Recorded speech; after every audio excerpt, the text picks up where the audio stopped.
তুলে দেওয়া আছে, তুলে দেওয়া আছে। না না, ছবি যাচ্ছে, ছবি যাচ্ছে, শেষে নেই।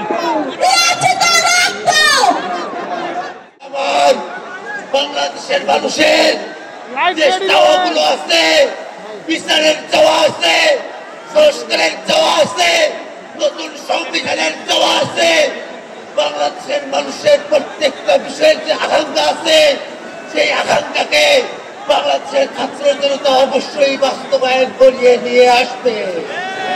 এই বলে আমি আমার বক্তব্য এখানে শেষ করছি। ধন্যবাদ সকলকে। বন্ধুগণ, মাইকের সাউন্ডটা বাড়াবে, মাইকের সাউন্ডটা বাড়বে। বন্ধুগণ, আমরা আজকের এই সমাবেশের একদম শেষ মুহূর্তে চলে এসেছি।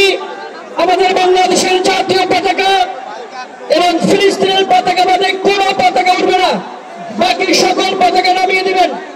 ফিলিস্তিনের পতাকা এবং বাংলাদেশের লাল সবুজের জাতীয় পতাকা বাদে অন্য কোনো পতাকা উঠবে না। মানিকগঞ্জ থেকে আমাদের বিপ্লবীরা যুক্ত হয়েছেন, লক্ষ্মীপুর থেকে বিপ্লবীরা যুক্ত হয়েছেন, গাজীপুর থেকে বিপ্লবীরা যুক্ত হয়েছেন, প্রাইভেট বিশ্ববিদ্যালয়ের শিক্ষার্থীরা যুক্ত হয়েছেন, সিরাজগঞ্জ, লক্ষ্মীপুর, বাংলাদেশের সবগুলো জেলা থেকে আজকে লোক এসছে, নারায়ণগঞ্জ থেকে এসছে। একসাথে করতালি হবে সবার জন্য। এখন রাজশাহী বিভাগের সবাই এসছে, সাতক্ষীরা থেকে এসছে, বাগেরহাটের ভাইয়েরা হামলার শিকার হয়ে থেমে থাকেনি। এখন অতি সংক্ষিপ্ত বক্তব্য দিবেন প্রাইভেট বিশ্ববিদ্যালয়ের প্রতিনিধি নাঈম আবেদিন।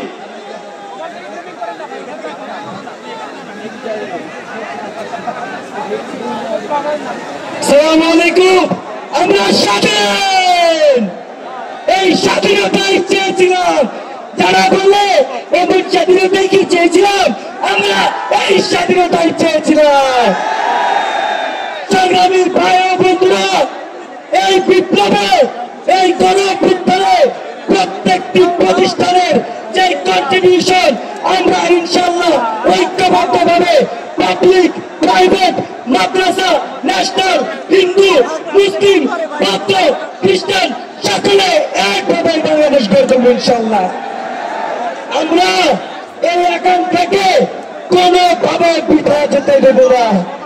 আমরা জাস্ট একটা কথাই মনে রাখবো, যদি কোন জাতি, কোন গোষ্ঠী এই বিপ্লবের পরের আকাঙ্ক্ষাকে দুমড়ে মুচড়ে দিতে চায়, তাদেরকে দুমড়ে মুচড়ে দিব ইনশাআল্লাহ।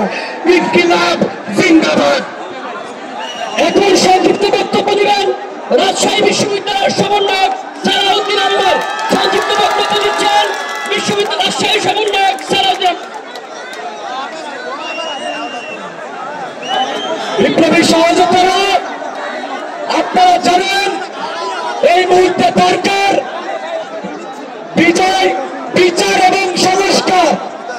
কিন্তু আমাদের জুলাই বিপ্লবের মেন ম্যান্ডেট যেটা ছিল কোটার যৌক্তিক সংস্কার, রাষ্ট্র সংস্কার হয়ে গেল, এখনো পর্যন্ত কোটার কোন যৌক্তিক সংস্কারের মুখ আমরা দেখতে পারিনি। এখনো পর্যন্ত বিশ্ববিদ্যালয়গুলোতে 500 কোটি নামক অযৌক্তিক কোটাগুলো পুনর্বহাল আছে। আমরা বলতে চাই, এই 500 কোটা হনতি বিলম্বে এই অযৌক্তিক কোটাকে সফল উৎপাদন করতে হবে এবং প্রত্যেকটা মন্ত্রণালয় বিপ্লবী মন্ত্রণালয় হিসেবে যদি কাজ করতে পারে, তাদের দায়িত্ব যদি পালন করতে পারে, তাহলে তাদের সেই পদে থাকার জন্য অনুরোধ করছি। না হলে তারা পদত্যাগ করে বিপ্লবী একটি সরকার গঠন করুন। ইনকিলাব জিন্দাবাদ।